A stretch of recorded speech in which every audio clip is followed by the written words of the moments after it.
right? And commonly this is like, okay, we're launching a new product. We want to measure how it's being used.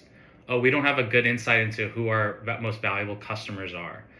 We can't compare our Amazon business with our Shopify business, understand what's more profitable and where we should lean in more. That's what I need. The dashboards, the data, that's all secondary towards solving that problem. Commonly, data teams will get preoccupied with whatever needs to happen to get to the dashboard, but then the dashboard isn't the last mile. The last mile is, does data get used in a meeting to make a right decision, and then can you measure that that decision actually affected revenue?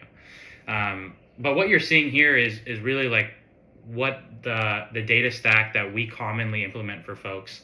And it is, as I described before, which is you have several data sources. Again, this is what you can expect for a pretty common e-commerce firm, that they're using something for customer service. They maybe have some data in Google Sheets.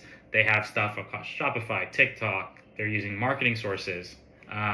All of that you need to bring into one place. And so we commonly implement Polytomic. It's an ETL tool. Basically, you can consider it as moving data from one source to another.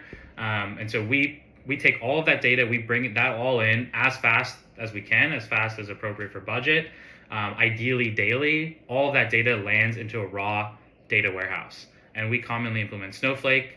What you'll see in this is that data flows from the left to the right, meaning it flows from Polytomic into a raw data warehouse. It then moves through several stages, gets transformed into what we call a data mart. A data mart, I'm not really sure the origination, but you can think of it like a place where anybody who's using data can just go and understand an entity, right? So if you want to say, great, I want to understand our customers. Well, we have a customer data mart. You should see a table that shows all of our customers, shows a table that shows all of our customers' revenue, customers' usage, right? And so you're not having to go into SQL, look at like a transactions table and then like a weird customers table, join that together, clean a bunch of stuff up. That's already done for you and made available in what we call a reporting ready schema, otherwise a data mart. And then finally, it's really exposing that to a tool like Looker or another BI tool. But additionally, as you sort of grow and you have data analysts, they will go directly into Snowflake and query this. They may pull some of this data out into Excel for modeling. And so